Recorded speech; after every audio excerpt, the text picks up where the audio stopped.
Okay, so there we go. So as I said, we've got the pre-shading showing through, which is absolutely fantastic. Okay, but it's still a little bit plain. So what we want to do is break it up and give it that sort of naval touched in look and everything else. So what we're going to do quite simply is come in with 047. Now this is the dark ghost grey. As I said, light ghost grey goes on. It doesn't make any reference anywhere in the instructions for it. But what I'm going to do is I'm going to use it for a form of weathering. So we're just going to take our thing. We're just going to put a little bit in there, and we're just going to thin it just a touch down in here. So it's probably around about a 50-50 mix. Just down there like that. All we do is get this quick mix around. Just in here. A good mix. And then what this will do is bleach in. So instead of us doing what we normally do and lightening up the panels, we're actually going to darken them up just a little bit. Alright, just to give them a more grimy textured look. And the dark greys, these ghost greys, work really, really well together because there isn't a massive amount of difference. There's enough that you can see it, but there's not enough in there to sort of jump out and hit you in the face, so we speak. So what we'll do is, we're just going to pop round now some little areas where perhaps we'll do it underneath so we can see it a bit easier. But we're just going to pop along and put in some little panel lines, perhaps where they've not quite there. And as you can see, you get a slight difference in texture. So what we're going to do now is just run around and use this jogging movement, this little up and down, very lightly. Slow, it's all right. And we're just going to put in some little texture in amongst it all. Okay, so we're just popping this right the way over absolutely everything, just down here like this. And as I said, it's an effect. You don't want to be in a situation where it's covering everything. Okay, and as an effect, you just want to keep it very light, very, very simple. Okay, so we're just sort of grinding it out now. You can probably see the difference in the shades. So just pop around the entire model, popping it a little bit in everywhere, but don't coach. You're just trying to change it over. Now, if you're in a situation where you've got, you know, perhaps some pre-shading is showing through a little bit strong, you can knock it back a little. But what we're trying to do is make a slightly different colour going on here, rather than anything else. So it's, you know, we're just trying to help break it all down now and just make it a little bit different. So as you can see underneath here, the tail is a little bit, well, should we say too strong. So we can give this a bit of a go all over. So don't forget, we're going to come back, so don't panic too much. Okay, so we're just going to pop up the tail set here and on the back. Check our flow. All right, and we're just going to go over the top.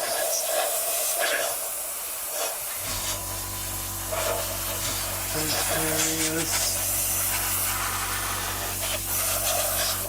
Okay, something like that. And so we don't want to leave a fingerprint in it, so we're just going to pop our little tool in. Okay, just down over the other side now.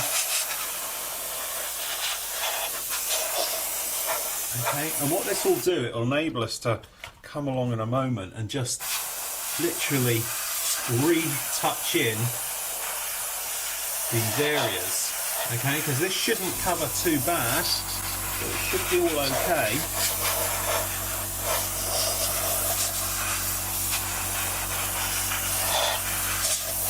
Okay, just in like so, but it'll just enable it, as you can see, to just give it a more mottled down, dirty look. Just remember to go absolutely everywhere with it. And unusual things I do with all these, just get some light spray over everything. It'll just help blend it down and make it all look a lot more natural. Now, if you wanted to, and it's what I'm going to do in a moment, I'm going to paint the blades this colour because they're naturally going to be more grimy, and then we're going to bleach them up with the original colour. We're actually going to come back with that. So what we'll do, we're going to let that dry just for around about sort of 10-15 minutes so it's handleable, and we're going to come back with another coat which will be even darker. For this time we're going to be using some black in it, mixed in with some of this grey, and we're really going to tone it down in those engine areas underneath, anywhere that's going to catch grime, before we come back with the original colour to put in this anti-corrosion type work that all these helicopters seem to have. Okay, so this is totally dry. So what we're going to do now, I've sprayed the blades, they're all out the way over here, and the tail. So what we're going to do, put a little bit of the grey in. This is the dark grey. Okay, and then we're just going to add, and when we say add, we really mean add a drop or two of black. Now again, I haven't used these paints for a long time, so they're a little bit messy, so I'm wondering what we're getting into here. So we go 1, 2 drops, that's it. Okay, 50-50 mix again with the old colours. So this should give us a very dark grey.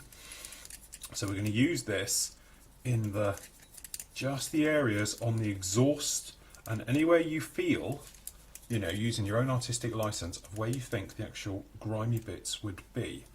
Alright, so this is pretty much like gunship grey now. It's very, very dark. So when you compare it down here to our little map, you will see it come through. This is more of a real grimy, dirty colour. Now my hands are a little bit painty, so we're going to take them off. So what we're going to do, imagining obviously aircraft is downdraft, so you're looking at around about a 35 to 90 degree pushback area. So we're going to do exactly the same from this exhaust area.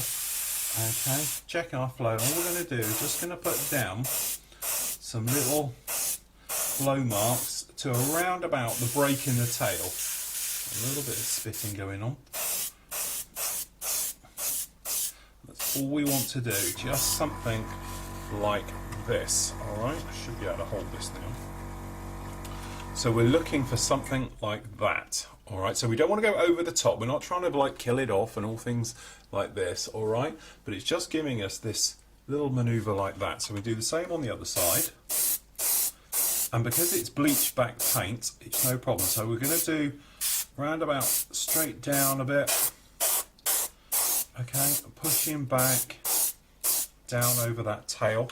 Alright, now we're just going to come in second coat, down, straight back over. Now the underside of the tail is going to catch it, so we're just going to go and we're going to do the undersides of the rears and the little bits on the top, just to smoke them in just a bit as if it's catching this coming off. Now we are going to come back over it, but it just gives us the exhaust type thing going on. So now you might want to pick out various areas just to put this in as well. So you might say to yourself, right, okay, we'll just put a little bit around some doors. Okay, touch around some hatch areas, up around the exhaust, just on these little bits. Okay, as if it's just catching a little bit of weathering, perhaps some up here on this tail. Alright, just be careful how we're handling this. Same on the other side, so it's all artistic license on this. Alright, so we're just going to pop around. Okay, door. Obviously this is the crew, is the walk area to get to the top, so that's probably going to catch quite a bit. So just check our flow. Okay, so if anywhere is going to be messy, it's going to be up that area, a little bit up the door perhaps. And again. Saying don't panic if you go overboard, because we can knock this back. I'm just trying to put in this door area where it's going to catch quite a bit. Alright, and that's it really. So as you say, artistic license on this. Perhaps you might want to put a little bit just on the top here, some little around the rotor head, the backs of these engines, just so it has that appearance of grime. Careful how we hold it. Alright, and that's the type of thing we're looking for. So we've got this sort of very nasty grime down type effect.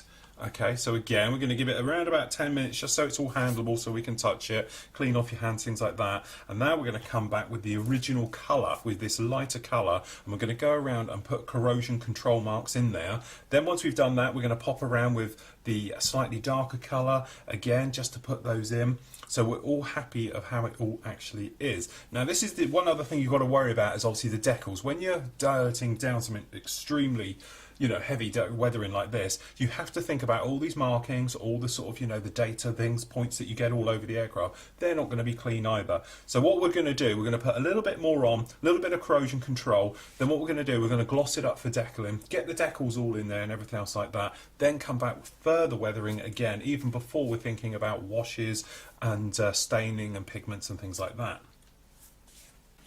Okay, so last coat, all dry now. As I said, looking pretty grubby, all right, perhaps a little bit too grubby, but as I said, something we can take care of. Less on this side, because obviously I'm allowing for door areas and scuffing, things like that. But as you said, you've all seen those photos. All these naval aircraft have that fantastic patchwork quilt effect. And really all it is the guys are trying to stop any rust, any corrosion getting on there. So the first thing they do is clean down that bit of metal, things like that, that have got a scrape, a scuff, a bang, whatever, and they give it a touch up, okay? Salt water, as we know, plays havoc with everything. So, no different from these guys. So we're going to do exactly the same. So it's all artistic license. I'm not using reference photos. I'm going to copy this. I find it's a little bit, I don't know, it's a little bit too sort of, you know, fixed. You can't use your artistic license, and really I want to enjoy what I do here. So certainly I want to be in a situation where I'm enjoying it, having fun putting it down, not trying to copy every single one. So what we've done here, straightforward 50-50 mix with that original colour just to start with, okay, because I want to see it in the colour cut. Now I'm going to add just literally, I think I've probably round about got half a mil to a mil sat in there. We're just going to add about 5 drops just in there like that, and then all we're going to do is come along and go through. I must excuse the chainsaw, we're having a few trees taken down in the garden. So check our flow. Happy how it is. You want it to be nice, steady flow as this comes through. And then all we're going to do is pick out little areas. So I always tend to think of things like corners, all right? So if you get corners in panel lines, things like that, that's a noticeable point where it's going to get. You might just want to do it around, obviously, foot areas, footfall, where that's going to work. There'll obviously be touch-ins with that. But really, it's artistic license how you want to go around and do it all. So we just prop this guy up just a little bit towards me. Alright, so all we're going to do, push it through, okay, just enjoy yourself and just relax as you go through. So just tiny little bits perhaps you want to, so a little bit strong on the airflow there, pushing hard. So we just turn down the air pressure just a little bit. Okay.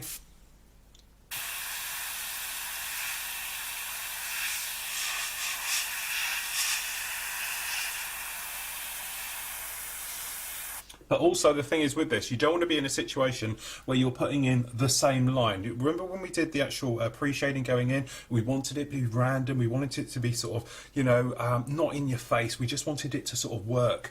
This is exactly the same, all right? So literally just pull back on your trigger and then walk it around as you like. If you get something like that where it comes out a little bit too fast, don't panic, just walk away from it. We can come back and do other things. But all that is just where it's having trouble atomizing. So all you want to do is just increase your air pressure just a little bit, and that will just help it all come through.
right the way over absolutely everything, just to blend in, knock back just a little bit, because don't forget we have got a wash to go on this afterwards, and what that will do is it will really make a difference.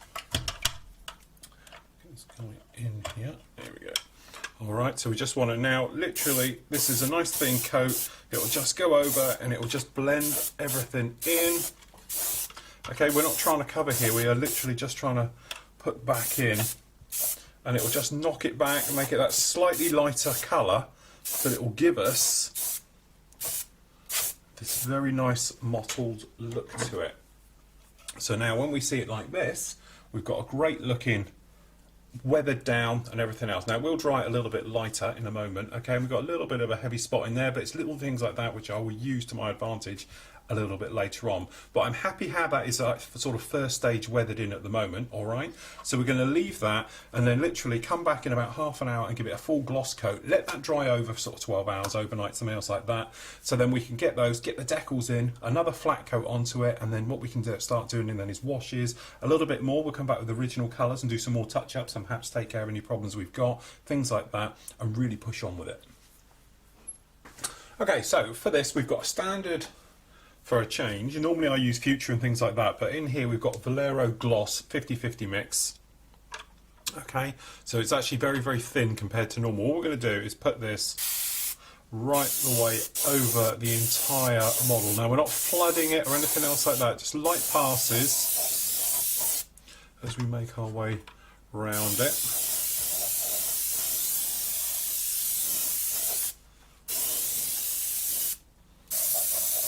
Okay, so you're just trying to keep a nice even coat, getting a bit foggy in it, so we just turn this on.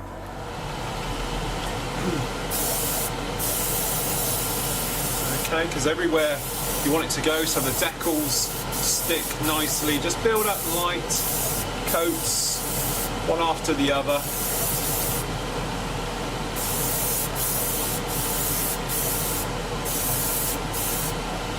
You make your way round. Okay, and any areas where you know it's a little bit rough, like I know this side's a little bit rough, we're just going to put a little bit more. Okay, and then we've all gone now, so we're just going to cut to air and just keep blowing it down. And this will just stop any runs occurring and things like that, because it's a little bit wetter than normally. If you're using something like a gloss clear like Future or something like that, it tends to cling, but this is because it's thin that you can get runs, which I'm a little bit hesitant about. So we're just going with the air, just so it dries a little bit quicker, forms a skin, something else like that. That's exactly what we want to happen. We knew it was going to happen. So there we go. Luckily it's quite dry already on the bottom, it's just the sides a little bit wet. So we just dry it down. Okay. Quite handleable already. Alright, so there we go, that's that done. Just drying down again. Make sure you haven't got any runs anywhere else like that. Give that a bit of time to go off. Give it literally about an hour minimum to totally go off, and then what will happen is, clean the colour cup, what will happen is then it will form a nice hard barrier. The thing is, if you start coming in and decaling and things like that too soon over this and it hasn't really dried down properly, what can happen is you get in a situation where it'll start melting the clear coat that you put down there, because you're using things like decal sectors and things like that, and you could end up getting white marks in your actual paintwork and things like that, and that is definitely what you don't want.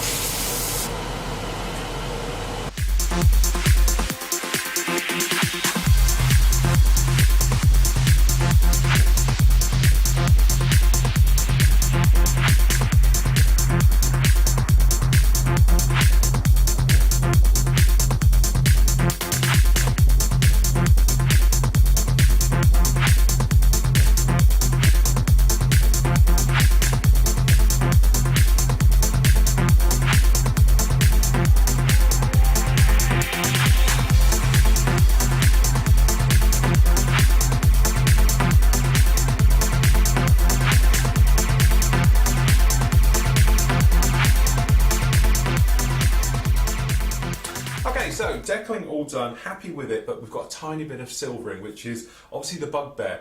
More gloss coats stop this from happening. Obviously, the glossier the paintwork, the less air pockets can get underneath the actual decor themselves, the better. Okay, this one, it had a couple of, on there, but it could have done probably a couple more coats to make it really, really glossy. Now, don't panic, there's lots of things we can do, but you might be able to see it just down here on this decor. If we move this top camera nice and close, you may be able to see we have a tiny bit of silvering. Here we go, we can see it quite clearly now just down in here. We've got none on navy, but we've got it on here. Now, don't panic. Lots of things you can do to this. First of all, let it totally dry. Don't try and touch it when it's still a little bit wrinkly and things like that, especially if you're using setting agents. Because what can happen is, because they're quite soft, you try to do what we're going to do in a moment with cutting and pricking, things like that, and you can actually tear the decor, okay? You need it to stick totally down first. So, what you're going to need, sharp knife. And then there's a few little tips you can do. I've got here, this is a riveting detailer. Okay, it's one of these ones with little spikes all over it, and what happens is you roll it along and make riveting detail. If you use it quite lightly, you can pierce the actual carrier film on the top of that decal, okay, and then literally, by getting the setting solutions underneath it, shrink it back down. Now, understanding exactly what's happening just makes it a lot easier. All that it is, that micro texture underneath the decal, okay, little hills. If you look under a microscope, it'd be like a hilly, like a beach. It'd be really, really rough, okay? What's happening is this film is so thin, okay, and it's clear, that there's actually air underneath. Now, that air is reflecting on the decal. That's why sometimes you see it, sometimes you don't. All we need to do is remove that air and obviously sink it completely down. So what we actually need to do, we need to get our setting solutions, okay, underneath that to literally pull it down. So, easiest thing to do, what we do right here, I have to be slightly careful because I've only just finished decaling some other areas. But actually what we've got it down here. So all we're going to do for the moment is just following the panel line right next to it, we're just going to cut the decal. So already we've made a bit of a faux pas and we've got a tear on there. That's coming in back to front. Okay, now we can colour that in a moment, alright? But all we're going to do is literally put the riveting wheel gently and we're just going to roll it over the entire decal completely, alright? Then we're going to come in with our setting solution. This is the red one. Okay, and we're just going to put it, and you should see it go underneath. You'll see the silvering disappear pretty much straight away. Okay, and what you want to do is make sure you go right over the area completely, well past it as well. Okay, and then we stop and then have a look. Now we've got a little bit of silvering just down here on the navy as well, so we'll just pop the knife gently over the areas where we've got a little bit of silvering showing through. Okay, and then exactly the same thing again, we're just going to come in and we'll give it another coat. Okay, again it will shrivel up, it will wrinkle up and it will look really, really horrible. Again, leave it completely. Okay, then what you can do is come back and do that as many times as required. Sometimes one little bit and it gets underneath there and you have no more problem with it at all. Sometimes it takes a few more little things, but what you want to do is just move them around slightly in the light to see if you've got any silvering. I've got a tiny little bit on the tail as well, so what I'm going to do is just come along with our little riveting detail, and obviously you don't push it hard enough to ruin the paint, but you just push it a little bit to pierce the carrier film on the decal. Okay, but again, make sure it's totally dry before you try this, because otherwise you can end up tearing the decal, which to be honest is what we've done just down here, but there's a tiny little bit of black paint in there and you'll never know. Alright, so basically just work your way around everywhere, but as you can see we've done it to the other side.